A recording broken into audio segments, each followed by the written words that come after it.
네, 여러분 반갑습니다. 울산 이규헌입니다. 네, 현대상금 보겠습니다. 자, 제가 오늘 잠바를 좀 입고 출근했습니다. 그 한글날이기 때문에 노는 날이거든요, 원래. 자, 2018년 도로교통사고 감정상 문제풀이 한번 해보겠습니다. 제가 올해 시험에 정말 실망을 많이 했어요. 실망도 많이 했고 수험생 여러분들한테도 실망하고 뭐 출제관 그분들은 말할 필요도 없고 그래서 문제풀이 그냥 올려놓고 말라고 하다가 그래도 좀 풀어서 다음에 공부하시는 분들 좀 도움되다고 촬영을 한번 해야겠다 싶어서 하고 있습니다. 자, 재현론부터 보겠습니다. 재현론 제가 빨리 스킵 쫙 할 거예요. 상세한 이론 설명 안 할 겁니다. 그거는 본인 공부하세요. 51번 차량의 앞바퀴 두 개를 안장다리처럼, 자 이거 뭐죠? 토인이죠. 교재 찾아보세요. 캠버, 캐스터, 킹핑 영상하기 뭔지 다 찾아보세요. 다음엔 다른 걸로 시험 나올 수도 있잖아, 그죠? 52번 노면에 발생한 흔적에 대해 가장 옳은 내용은 스키드 마크는 3번이죠. 속도 계산 시 흔적이 떨어진 구간도 미끄러진 거리를 포함시킨다. 이게 올해 2차 문제로 출제되었던 내용입니다. 그죠?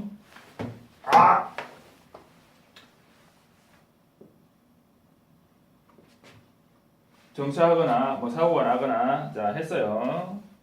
그랬을 때 이 노면의 타이어 제동 흔적으로 속도 추정할 때 제동 거리 D는 뭐로 산출하느냐?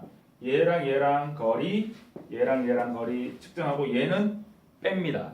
그런데 예를 들면 스키드 마크가 있을 수 있어요. 이 갭 스키드 마크 있을 수 있어요. 갭 스키드 마크. 스킵은 아예 띄워버리는 거잖아. 스킵 띄워버리는 거고 갭은 땡땡땡땡땡땡땡땡땡 정치하는 거예요. 통통통통 튄 거죠.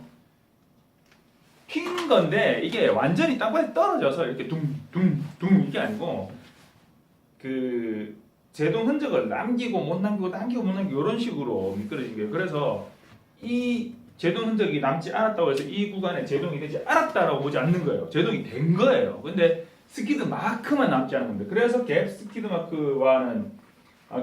마크는 전체 길이를 제동 거리로 산출합니다. 포함시키는 거 아니죠. 스킵은 3번. 53번 전륜축으로부터 차량 무게 중심까지 수평 거리에 대한 공식인데요. 요거 아마 모르셨던 분들이 좀 있으셨던 것 같아요. 그래서 이제 전륜축 하중과 축간 거리 그리고 전륜축 으로부터 차량 무게 중심까지 수평 거리 그러니까 그 L1을 구하라는 건데 length 1이죠. length 1.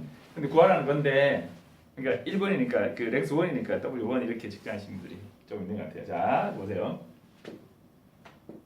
길이 length 1인데 length 2는 뭐하고 같을까요? W1일까요? 2일까요? 2 대 W1과 B가 같아요. 왜 그러냐? 지렛대 원리거든요. 아르키메데스 아저씨가 발견한 지렛대 원리입니다. 자, 여기 W1이 있고 W2가 있어요. 그런데 이 둘의 무게가 같다. 그 무게 중심이 어딥니까? 중간이 딱 되겠죠. 그럼 L1하고 L2가 같을 거 아닙니까? 그죠? 그래서 예를 들어서 자, 이 지렛대의 길이가 5m라고 칩시다. 5m고 이 두 달려 있는 물체의 중량이 각각 500kg 중 kg force, 500kg force라고 합시다. 그랬을 때 중간에 딱 있을 건데 예를 들면 얘를 더 가벼운 놈을 달았어요. 300 좀 애매하나? 얘를 좀 더 가벼운 놈을 달았어요. 200kg force고 얘가 800kg force가 됐네. 더 무거운 놈이 됐네. 이쪽이 더 무겁네. 그럼 얘가 어디로 가야 수평이 맞춰져요? 1로 가야 수평이 맞춰져. 1로 가야 수평이 맞춰져. 1로 와야 수평이 맞춰지죠. 그죠? 얼마만큼 와야 될까요? 2대 8이야. 그럼 이 길이도 2대 8이 돼야 돼요. 무슨 말인지 알겠죠? 2대 8은 1대 4죠? 그럼 요 1m 지점까지 와야 된다는 거예요. 1m 지점. 이렇게 1m. 그럼 1대 4 되는 거죠. 그죠? L1 대 L2가 4대 1이야. W1 대 W2 하면 1대 4잖아. 그죠? 그러니까 W2 대 W1을 해야 4대 1이 되는 거죠. 그죠? 무슨 말인지 아시겠죠? 그래서 요 예를 든 걸 그대로 갑시다. L 대 W는 얼마예요? 5대 1000이죠? 그럼 얼마예요? 1대 얼마예요? 200. 그죠? 그러면 L1 대 L1 얼마예요? 4죠? 뭐 해야 1대 200이 될까요?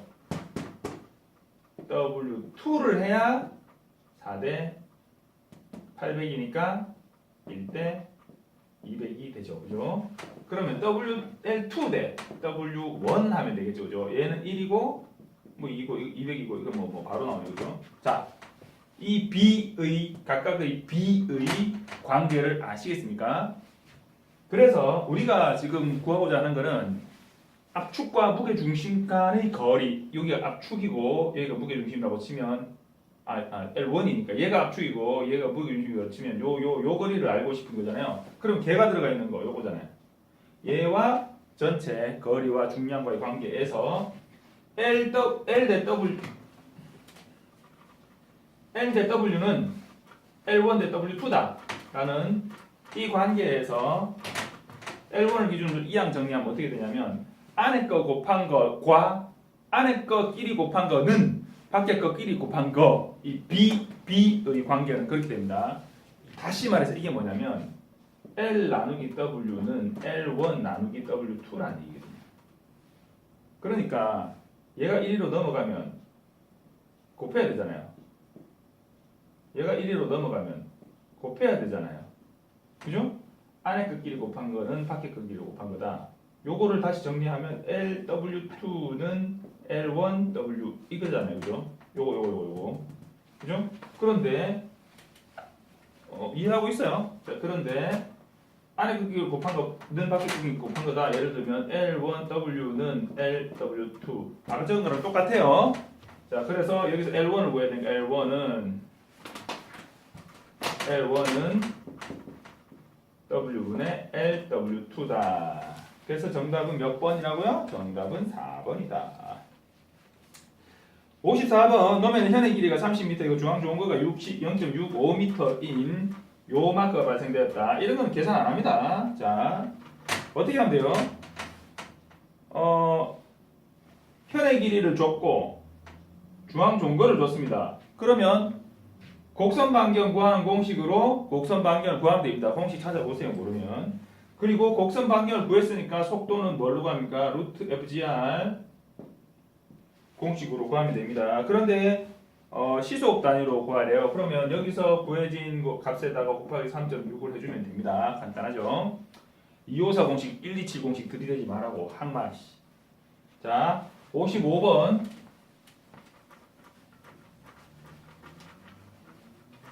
제가 지금 질량과 중량의 오류 때문에 신경이 많이 날카로워져 있어요. 그러니까 제가 이걸 촬영하다 욕을 할 수도 있어. 사실은 이거 한번 촬영하고 두 번째 촬영하는 거예요. 내가 욕을 너무 과하게 해가지고 다시 촬영하고 있어요. 그런 심정이에요, 제가. 자, 55번 120km/h의 속도로 좌컵으로 주행하는 차량이 핸들 과대 조작으로 인해 뭐 설명하는 거예요? 요 마크를 발생시키는데 요 마크도 가속 요 마크가 있을 수 있고 등속 요 마크가 있을 수 있고 감속 요 마크가 있을 수 있어요. 자, 그런데 타이어가 요 마크를 그리면서 타이어가 쭉 미끄러진 흔적이 좀 곱게 흔적이 남은 구간을 찾아보니 요렇게 흔적이 생겼다라고 합시다. 그럼 이게 뭐냐면 타이어의 폭일까요? 우리 편평비 얘기하잖아요. 타이어 폭 2차 시험에 지금 나왔잖아요. 타이어 폭 와이드스 단위는 밀리미터. 자, 그 폭일까요? 그 폭 아니야. 그 폭 아니야. 이때 차는 어떻게 돼 있을까요? 이렇게 해가지고 이 타이어 이 모습 이 폭으로 이렇게 미끄러진 거야? 아니라고. 자, 이런 그림이 나왔을 때 차는 어떤 모습을 하고 있느냐? 이렇게 하고 있다고. 에? 뭔 말인지 알겠어요? 이 정도는 아니겠다. 쏴리? 한 이 정도로 이렇게 미끄러지고 있다고. 옆으로. 그래서 횡방향 탄력을 주잖아. 자, 그런데 이건 좀 너무 많이 꺾었나? 좀 미안합니다. 자, 이 정도로 합시다. 이 정도. 자, 그러면 차의 축은 차축은 어느 방향이에요? 차축. 차 말고 차축.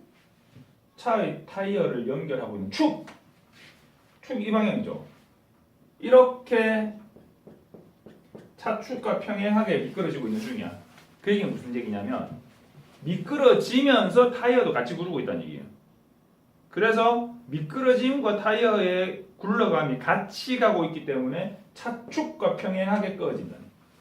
그런데 만약에 얘가 가속을 하고 있어. 그럼 미끄러지는 것보다 타이어가 돌아가는 게 더 빨라요. 그럼 어떻게 되냐? 치고 나가버려. 좌측으로 꺾이는 커브잖아요. 그럼 우하향 곡선을 그리게 돼요. 그런데 만약에 얘가 감속을 하고 있어. 타이어가 미끄러지는 것보다 더 느리게 돌고 있어. 그러면 타이어보다 차가 앞으로 나가는 게 더 빠르니까 우상향 스키드 마크를 요마크의 그 타이어 궤적 흔적을 발생시키게 돼요. 그러면 감속하면서 미끄러지는 경우 우측 상향. 뭔 말인지 알겠죠? 여기서 그럼 좌측은 언제 나오냐? 오른쪽으로 요 마크를 그릴 때 좌측 상향, 좌측 하향이 되는 거예요. 그죠? 자, 55번 살펴봤고요. 56번 다중추돌 사고의 충돌 순서 1번이지 뭐. 이거 뭐 고민할 거 뭐 있어 이거.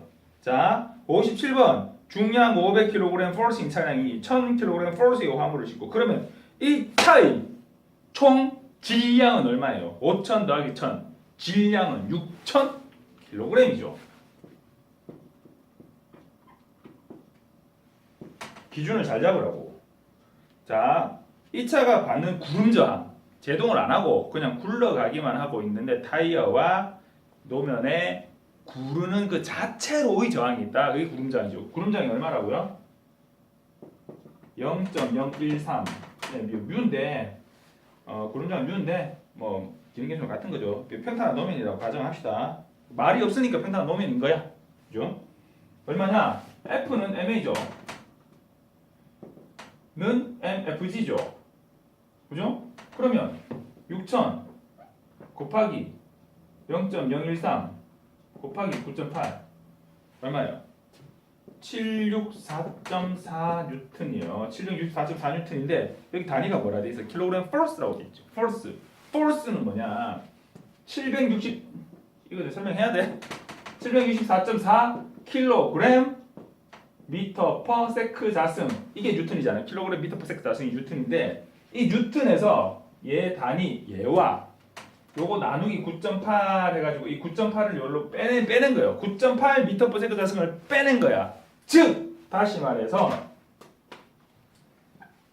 764.4 뉴턴 나누기 9.8 미터 퍼 세크 자승한 거예요. 이 안에 단위 안에 미터 퍼 세크 자승 있잖아. 땡땡 털고 나면 뭐가 남아? 킬로그램만 남잖아. 킬로그램 미터 퍼 세크 자승이니까. 그러면 764 나누기 9.8 하면 얼마예요? 78 킬로그램 포스가 되는 거예요. 알겠어요? 그렇습니다.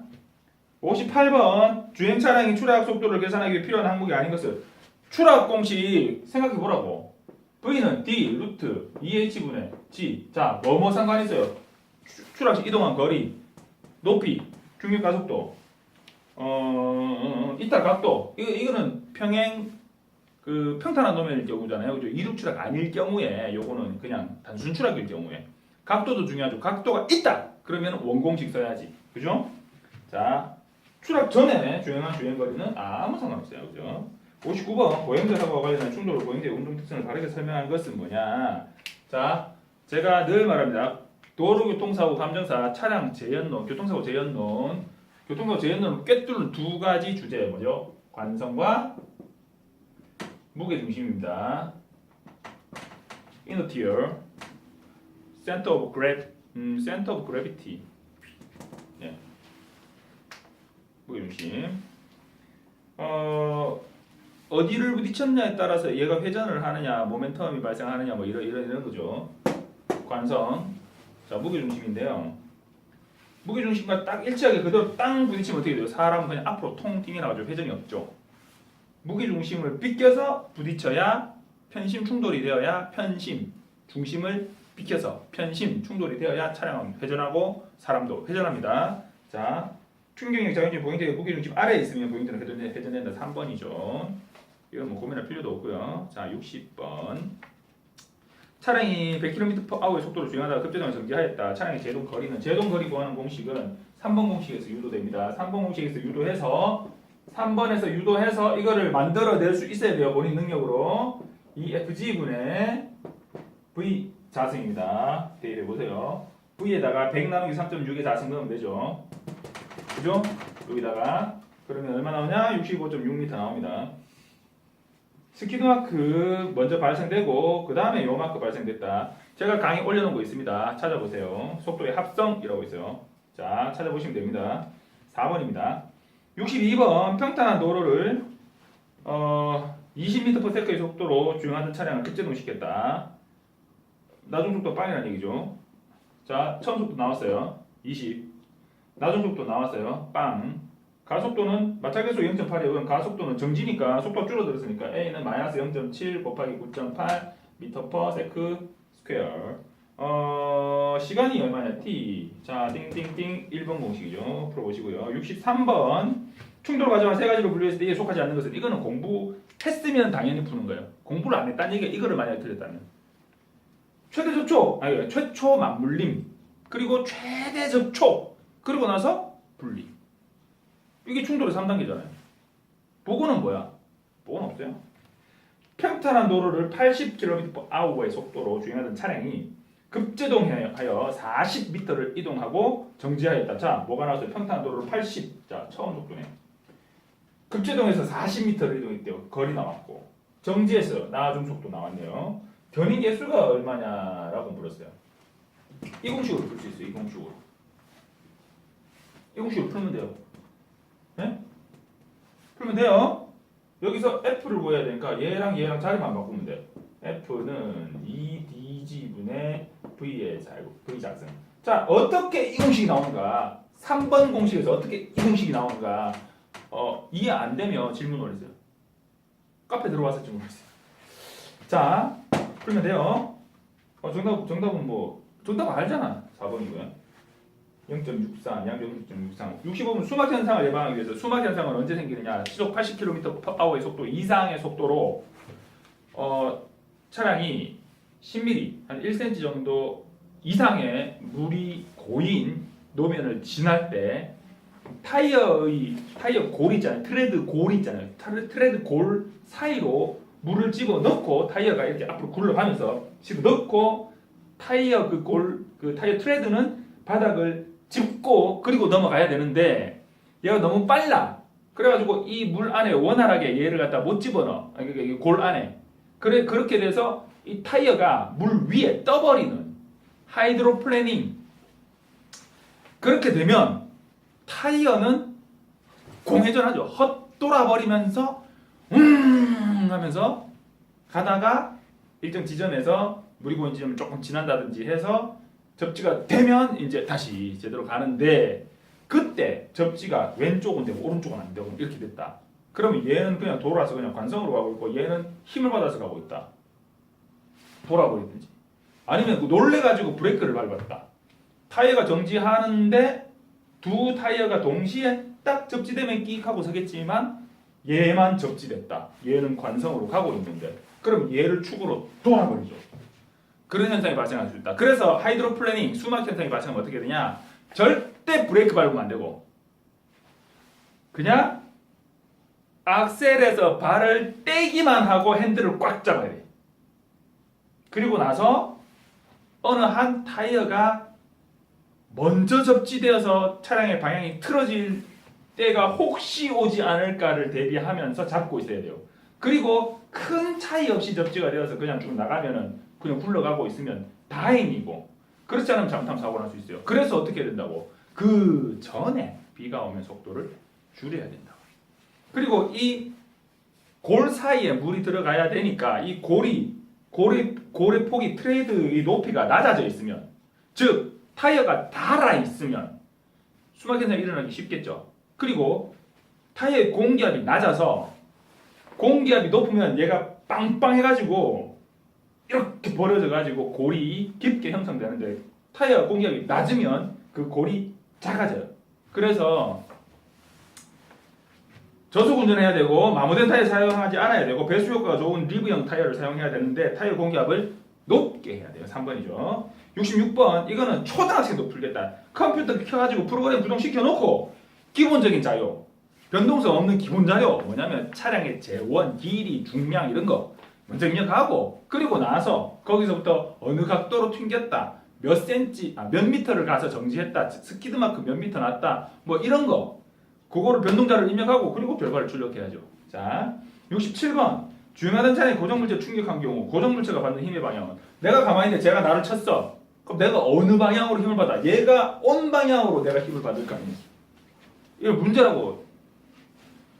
이거를 갖다가 그 단어의 뜻을 헷갈려가지고 막 틀리고 막 그러면 안 돼. 차량의 진행 방향으로 내가 힘을 받는 거죠. 자, 보행자 충돌 지점을 나타내는 가장 직접적인 현상 증거는 차량의 보행자의 최종 전도 위치, 보행자의 신발이 떨어진 위치, 보행자의 가방이 떨어진 위치, 보행자의 모자가 떨어진 위치, 보행자의 신발이 떨어진 위치, 이런 거 갖고 추정하면 안 된다고. 보행자 혈흔이 남겨진 위치, 뭐 이런 거 갖고 추정하면 안 된다고. 응? 사고 현장에 발생된 타이어 마크의 길이는 아니고 타이어 흔적에 약간의 변형이 있다든지 이런 거. 3번, 제동 흔적의 변형 지점이나 보행자의 신발에 끌리는 흔적, 약하지만 이런 거는 세게 남진 않아요. 금방 없어져. 그러니까 현장에서 신속하게 이런 흔적을 찾아내는 노력이 필요하다. 근데 현실적으로 쉽지 않다. 자, 69번, 트랙터와 트레일러의 감속 과정 뭘까요? 관성과 관련이 있는 거예요. 트랙터와 트레일러의 제동 과정, 잭 나이프에 대해서는 여러분들이 공부를 좀 많이 하셔야 됩니다. 네이버를 찾든 검색을 하든 구글에 알아보든 공부를 좀 하셔서 트레일러의 제동 과정에서 어떻게 잭나이프 현상이 발생하는가를 공부를 좀 하셔야 돼요. 그렇게 하면 공부를 하다 보면 어떤 단어가 나오느냐, 코너링 포스라는 단어가 나올 거예요. 코너링 포스에 대해서도 공부를 하셔야 돼요. 그게 뭔지를 이해하셔야 돼요. 그래야 얘와 관련해서 트랙터의 잭나이프 현상에 대해서 이해를 정확하게 하시게 돼요. 그렇게 내가 이해를 딱 해놔야, 올해는 요거 달랑 한 문제로 그냥 객관식 한 문제로 나왔지만 주관식으로도 나올 수 있고 그 운동에 대한 이해를 통해서 이 공부를 더 깊이 이해할 수 있는 바탕이 돼요. 그러니까 그거는 꼭 공부해 보세요. 자, 4번, 트랙터와 트레일러는 커플링에 의해서 트레일러의 회전이 억압되어, 아니죠, 자유로워. 잭나이프 현상이 쉽게 발생되는 거죠. 자, 70번, 자동차 사고의 표준 간이 상해도 분류 중 생명에 지장이 없으나, 자, 이거 10에서 30%인 거 제가 팁을 알려드리겠습니다. 상해도가 1, 3, 4, 5, 6이 있어요. 상해도가 1, 2, 3, 4, 5, 6이 있는데 상해도 1은, 이거 엄청난 팁인데, 자, 에서 10, 에서 30, 에서 50은 없어. 우리 홀수 좋아하잖아요. 1, 3, 5, 7, 9 이거 좋아하잖아요. 70, 에서 90, 에서 100, 1, 3, 5, 5, 7, 9, 3 퍼센트. 자, 그러면 상해도 얼마입니까? 11에 30, 요거잖아요. 요거. 상해도 2죠. 그리고 여기는 분류 불가능. 네? 그렇게 돼요. 상해도 이거 뭐 다음에 시험 나오면 바로 맞추겠죠? 한 문제 가르쳐 준 거예요. 내년에 또 나와라. 내년에 시험 치시는 분들. 자, 71번 문제가 오릅니다. 정답 없습니다. 108km/h의 속도로 움직이던 중량 980kg인 자동차가, 자, 우리는 항상 문제를 읽으면 뭘 해야 되냐? 처음에는 문제를 쭉 한번 읽어요. 그리고 나서 그 안에서 변수를 이제 뽑아내야 됩니다. 저 정도의 수준이 되면, 뭐 수준, 제가 그렇다고 수준이 엄청 높은 건 아니지만 읽으면서 바로 변수를 뽑아내고, 그건 성질이 급해서 그래. 수준이 높아서 그런다. 자, 108km/h의 속도로 움직이던 그 뭐예요? VI 처음 속도죠, 그죠? 처음 속도 나왔고, 중량 980kg/s, 질량이 980kg이라는 얘기네. 자, 브레이크에 의해 10초 동안 감속했대요. T는 10. 72km/h의 속도로 줄여도 돼요. 자, VI가 108이잖아요. 108 우리 알아. 뭐냐면 30m/s예요. 계산해 보세요. 72km 알아. 뭐냐면 20m/s예요. 줄어들 때요. 힘의 크기가 얼마냐? 자동차에 작용하는 힘의 크기가 얼마냐? 힘의 단위는 얼마야? 뭐예요? 뉴턴이죠, 뉴턴. 뉴턴 단위를 찾아내야 됩니다. 자, 그러면 힘은 ma예요. ma인데 가속도가 없어. 그런데 처음 속도, 나중 속도, 시간이 있네. 1번 공식으로 먼저 가속도를 구해요. 가속도가 마이너스 1 나올 거야. 자, 그러면 980 곱하기 마이너스 1 하면 마이너스 980 뉴턴이 되는데, 마이너스 980 뉴턴은 뭐냐면 내가 진행하는 방향의 반대 방향으로 작용한 힘이기 때문에 그 힘의 크기의 앞에 마이너스가 붙는 거지. 이 힘의 크기, 그냥 그 크기 자체는 908 절대값으로 계산하면 돼요. 980뉴턴이죠. 980뉴턴 있어 없어? 없죠. 그건 무슨 얘기냐? 이 문제를 출제한 사람이, 나 출제가 님이라고도 안 해. 출제한 사람이 중량 980kg force인 자동차가 라고 주면서 뭐라고 했냐? 중량이에요, 중량. 단위 그런 거 나는 모르겠고, 나는 무식해서 단위 이런 거 모르겠고, 중량이라고 줬으니까 중량 980kg force인 차량이니까 그냥 중량에 980을 대입해라. 단위 그런 거 난 모르니까 단위 나한테 묻지 말고, 그리고 풀어라 라고 한 거예요. 자, F는 MA잖아요. MA인데 MA는 뭐냐면 MFG예요. 그러면 MG가 중량이잖아. WF라는 얘기야. 그러면 F 견인기수가 얼마냐면, 여기 안 나왔네. WF라는 얘기야. WF고, WF로 구하려면 우리가 여기서 이제 A를 구해서 거기서 또 다시 또 F를 구해야 되니까 이렇게 하면 복잡하니까 이렇게 풉시다. MA인데 M이 뭐예요? 중량, W는 mg잖아요, 그죠? 그러니까 M은 G분의 W예요. M은 G분의 W. 그러니까 여기다가 G분의 WA 이렇게 뭐 여기다 써도 되고 여기다 써도 되고 이렇게 풀으라는 거야. 이렇게 풀으라는 거야. 자, A를 구했지? 마이너스 1 구했지? 그러면 자, W에다 980 대입하는 거야. 980 단위 모르겠고, 무식한 나한테 그런 거 묻지 마. 단위 모르겠고 9.8로 나눠주고 곱하기 A 가속도 마이너스 1 하면 자, 마이너스 100 나오지? 근데 이건 크기를 묻는 거니까 절대값이니까 100 뉴턴이야. 이렇게 문제를 낸 거야, 이 사람은. 초등학교 2학년보다 못한 거지. 초등학교 2학년 교과서에 나와요. 초등학교 2학년 교과서에 뭐라고 나오냐? 1kg의 물체에 작용하여 1m/s 자승의 가속도를 발생시키는 힘을 우리는 1뉴턴이라 한다. 그래서 뉴턴의 단위가 뭐냐면 1kg m/s 자승이에요. 맞죠? 그죠? 그리고 1kg의 물체에 작용하는 중력 가속도 9.8m/s 자승의 영향으로 이 1kg의 물체가 지구 중심을 향해 내리누르는 힘을 가지게 되는데, 그 중력 가속도의 영향으로 이 1kg의 물체가 지구 중심을 향해 내리누르는 힘, 그 힘을 우리는 뭐라고 하냐? 중량, weight, 중량이라고 하고, 그 중량을 요거로 표현하면, 그래서 1kg의 물체에 작용하는 중력 가속도의 힘을 표현하는 그 값은 얼마냐? 1kg 곱하기 9.8m/s 자승을, 이 9.8m/s 자승을 우리말로 표현하기 쉽게 어떤 단위로 이 안에 집어넣어서 뭐라고 하냐? 1kg 중. 얘가 중이란 말이에요. 즉 다시 말해서 1kg force라고도 써요. 중이 force야. 같은 말이에요. 영어로 중이 중력 가속도잖아. force가 힘이거든. 근데 중력 가속도의 힘, 그 force예요. 혹은 1kg 점 찍고 force 이렇게도 쓰고요. 1kg dash force라고도 씁니다. 그럼 이게 얼마냐? 1 곱하기 9.8이잖아. 그럼 얼마예요? 9.8 뉴턴입니다. 1kg의 물체에 작용하는 지구 중력 가속도의 영향으로 이 물체가 가지는 무게, 중량은 9.8N이다 라고 중2 과학책에 나와. 그걸 무시하고 나는 막 모르겠고 W 공식에다 980 대입해가 풀어라 단위 같은 거 나는 모르겠고 내한테 묻지 마라 라고 이 2018년 도로교통사고 감정사 시험에 재연론 71번 한 문제 그리고 차량 운동학 86번인가 86번 88번 하여튼 5문제 92번 98번 하여튼 그 5문제 총 6문제에 어디 갔노? 요거와 관련된 중량 똑같은 오류가 6문제가 나왔어요. 근데 제가 마음을 좀 비웠어요. 이제 마음을 비워서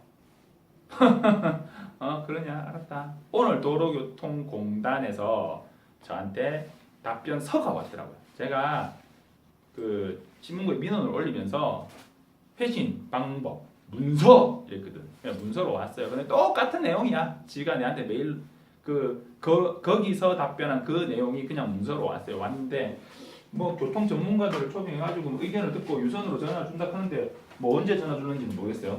일단은 그래요. 자, 여러분들 2019년 혹은 그 이후에 도로교통사고 감정사 자격 시험을 준비하고 계시는 분이 있으시다 하면 이러한 고질적인 질량과 중량과 뭐 무게 이런 거와 관련된 고질적인 오류가 있다는 걸 잘 이해하시고 도로교통사고 감정사 협회 카페에 들어오셔서 질량과 중량에 대한 제 그 공직을 꼭 읽으시고 그 부분에 대한 이해를 하시고 그리고 공부를 하셔야 돼요. 교재 보시면 오류 투성입니다. 그리고 전형적인 오류가 질량과 중량, 무게와 관련된 부분이고요. 그리고 제가 이제 에듀윌 그 2019년판은 차량 운동학뿐만 아니라 재연론 2차까지 조사부서에서 학습 및 재연 실무까지 제가 책을 갖다가 어떻게 할 거예요. 그러니까 이륙 추락에 대한 오류는 이제 줄여들까요? H 값에 마이너스 적용해야 되는 거 플러스로 적용해서 수룩 하거든요. 수룩. 그 두 가지가 대표적인 오류니까요. 참고하시고요. 자, 72번 차량 탑승자가 접촉한 신체 부위, 차체 부위는 이거는 그냥 읽어보시면 차량 밖에 있는 거하고 부딪힐 수는 없잖아. 차량 탑승자가 물론 차 외로 이탈되는 경우에는 뭐 이탈되면서 뭐 이렇게 부딪힐 수도 있어요. 그렇긴 하지만 뭐 이거는 뭐 아시겠죠? 1번이죠. 자, 73번 오토바이의 경우 뒷사람을 승차시켰어. 무게 중심이 뒤로 이동을 해요. 그래서 회전 구간에 회전을 하는데 내가 원래 회전하려던 각도보다 뒤가 살짝 슬립 미끄러지면서 더 안쪽으로 이렇게 돌아버리는 원래는 이렇게 돌아 있는데 이렇게 뒤가 바깥으로 밀려가면서 돌아버리는 이걸 뭐라고 하냐? 오버스티어링이죠. 자, 원래 돌려던 것보다 밖으로 나가니까 오버 아니냐? 땡! 그건 뭐냐? 그건 언더스티어링이에요. 오버스티어링과 언더스티어링도 여러분들이 잘 이해하셔야 되는 개념입니다. 내가 원래 가려는 각보다 더 원래 가려던 것보다 더 많이 간 거잖아. 원래는 여기를 가야 되는데 이만큼 더 많이 간 거잖아. 많이. 절로 가는 거는 내 목적지가 아니고 나는 일로 가야 된다고. 일로. 무슨 말인지 알겠죠? 직선을 딱 그어봐. 내가 원래 가려야 되는 데가 여기예요. 짝. 이렇게 가야 돼. 그런데 이리로 갔어 지금. 그리고 차차 이쪽으로 가야 돼. 왼쪽으로 가야 돼. 왼쪽으로 가야 되는데 원래 가야 될 것보다 왼쪽으로 더 많이 갔어요. 그게 오버스티어링이에요. 그런데 왼쪽으로 가야 되는데 왼쪽으로 덜 갔어. 그게 언더스티어링이에요. 요거 왜 설명하냐? 내가 옛날에 좀 많이 헷갈렸거든. 이러면서 자, 그래요. 코너링 포스 여기 나오죠? 그리고 역조향, 뱅크각 이런 거 역조향은 모르겠는데 뱅크각하고 코너링 포스는 좀 찾아보세요. 교재를 찾든 어디를 찾든. 74번 주행하던 차량이 급제동하게 되면 탑승자 차량 진행 방향 쏠리는 관성의 법칙이죠. 75번 버스의 발진 가속도가 0.03g에서 0.12g 범위에 있다. 30m를 진행한 버스의 속도 범위가 얼마냐? 자, 정지 상태잖아. 처음 속도가 있고 가속도가 있고 거리가 나와요. 나중 속도가 얼마냐? 이렇게 묻는 거잖아. 3번 공식이죠. 3번 공식인데 A가 0.03G일 때 0.12G일 때 두 가지 경우로 나중 속도를 구하면 되죠. 뭐 어려워 이게. 킬로미터 퍼 아워 단위로 되어 있으니까 나중에 이 값을 구해서 곱하기 3.6 해주면 되죠. 15에서 30이에요. 자, 차량 운동학 들어갑니다. 속도에 대한 설명이다. 알맞은 곳을 고르시오. 속도는 스칼라량이다. 땡땡. 자, 벡터량입니다. 근데 질량과 가속도의 곱으로 나타내는 벡터량이다. 질량과 가속도의 곱. 뭐요? 힘이죠, 힘. 아이고. F는 MA. 자, F는 마. F는 MA. 자, 그래서 4번이죠. 승용차 정지 후 VI 나왔네요. 그죠? 0. 출발해서 42km/h의 속도 V 나중 속도 나왔네요. 시간 나왔네요. T 5.5초. 틀린 것은 자, 이 문제가 77번 문제가 시간 좀 잡아먹는 문제야. 왜냐면 1번 따로 계산해야 되고 2번 따로 계산해야 되고 이거 보기마다 다 계산해야 돼. 그래서 시간 좀 잡아먹었을 수 있어요. 자, 해서 가속도를 구하는 거예요. 그럼 가속도 구하면 되죠.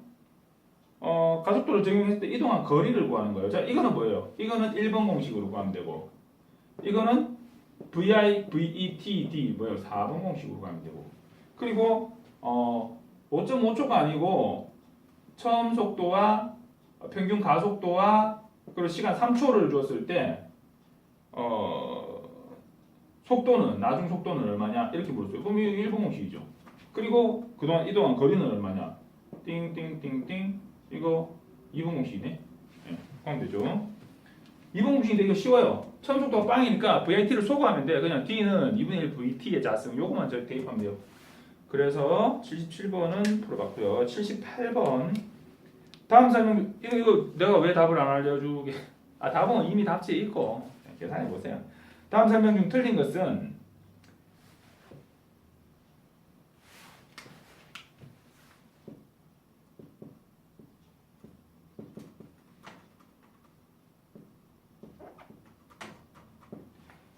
자, E가 0이에요. 뭘까요? 완전 비탄성 충돌이죠.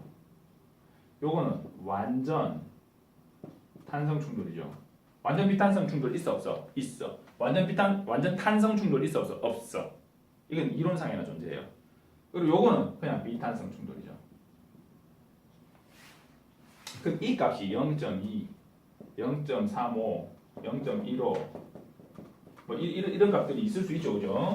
자, 비탄성 충돌이고요. 자,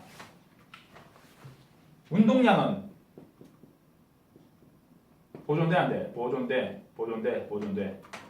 운동 에너지는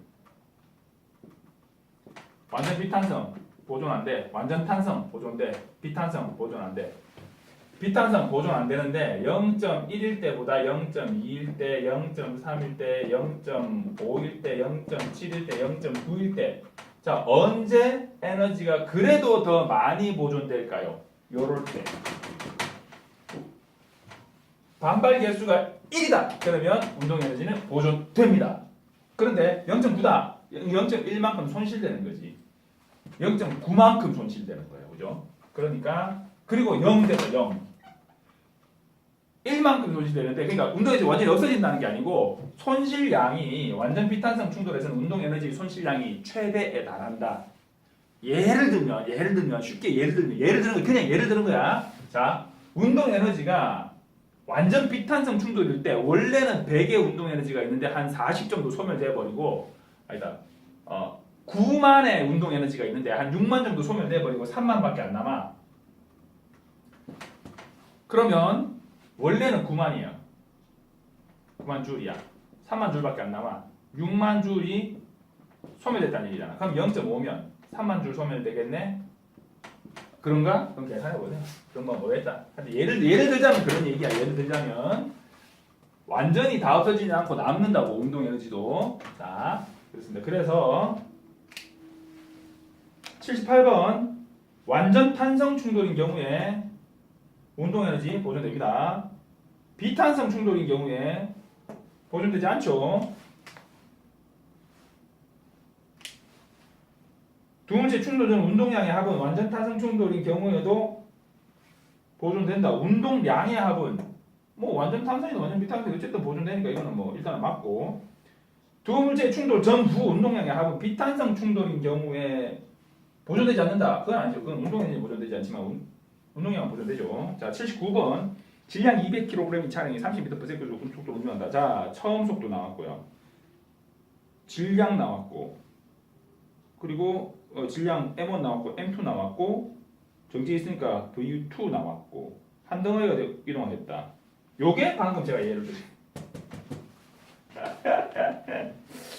자, 에너지를 구하래요. 운동 에너지는 EK는 2분의 1 mv 자승인데, 그럼 뭘 알아야 되냐? 이 두 물체가 충돌 후의 속도가 얼마냐를 알아야 되잖아요. 그죠? 그러면 M1 V1 플러스 M2 V2는 M1 플러스 M2 V 다시예요. 왜냐? 한 덩어리가 이동했으니까. 이게 왜 이렇게 나오는지 모른다. 공부하세요. V2가 빵이야. 소거. 그럼 V 다시를 구하면 V 다시는 M1 플러스 M2분의 M1 V1이에요. 자, 이렇게 해서 V 다시를 먼저 구해. V 다시를 구하면 10m/s가 나올 거예요. 그러면 여기다 10을 대입해요. 2분의 1 곱하기. 자, M은 뭘 대입해야 돼? 두 차가 함께 움직였으니까 1번 차량, 2번 차량 질량을 같이 한꺼번에 대입해야 되죠. 600 곱하기 V 다시는 10의 제곱하면은 얼마예요? 이거 100이고 6만인데, 자 3만이죠, 그죠? 남은 거 3만. 근데 원래는 얼마였어? 이 차의 속도가. 얘는 속도가 없으니까 운동 에너지가 없어요. 2번 차량은. 근데 1번 차량은 움직이고 있었어. 질량 200인가? 질량이 200이고 얘가 30배 제곱이잖아. 그럼 3, 3, 900.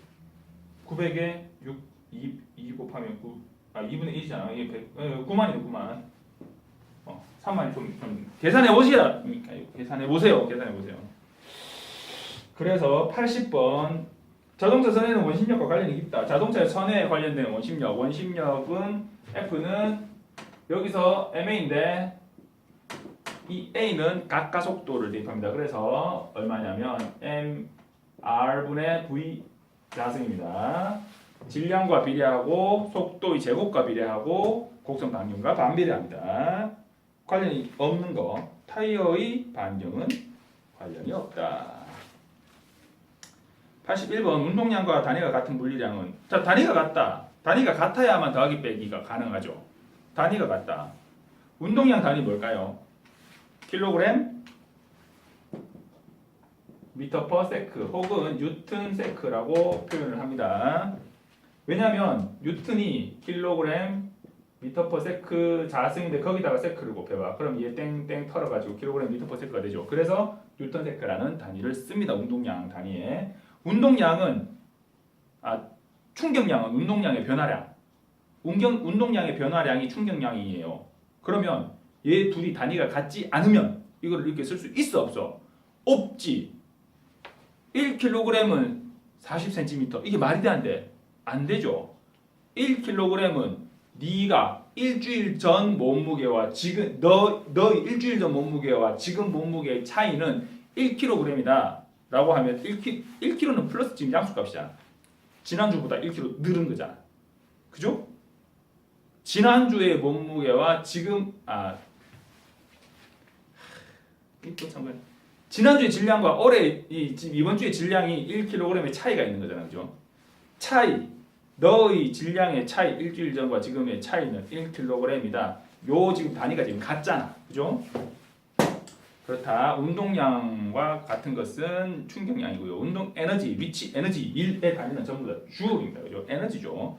일은 그 구간에 소모된 혹은 그 구간에 늘어나거나 줄어든 그 구간에 변경된 에너지가 일입니다. 늘어나거나 줄어든 무조건 소모된 에너지는 아니에요. 늘어날 수도 있어요.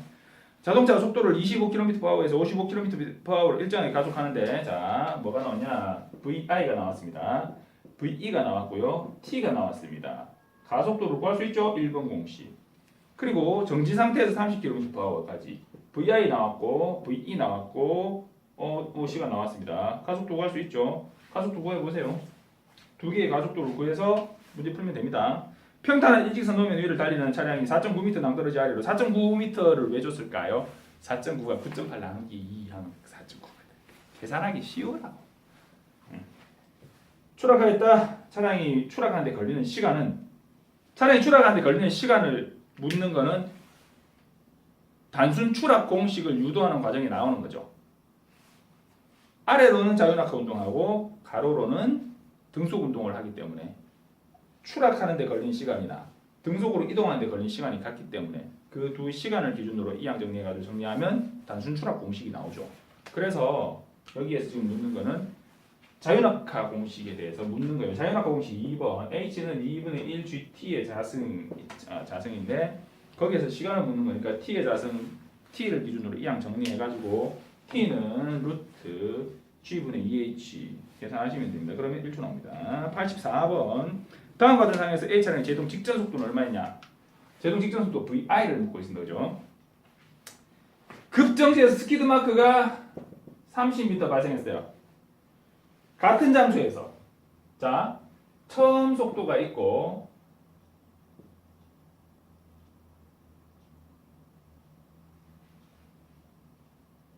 처음 속도 없어. 처음 속도를 묻는 거고 나중 속도는 있어요. 거리 있어요. 근데 가속도나 시간이 없어. 지금 이 상황에서 시간은 안 나올 것 같고 가속도가 있어야 되는데 가속도를 구하기 위해서 이 차의 가속도가 얼마인지를 알기 위해서 동종의 차량으로 동일한 장소에서 실험을 한 거예요. 그래서 실험을 했더니 처음 속도가 50km/h일 때 급정지하니까 V는 스키드 마크가 20m 발생하더라. 그럼 30m 발생하니까 50보다는 좀 높다는 얘기네, 속도가. 자, 그래서 가속도를 구해보면 3번 공식이죠. 9에서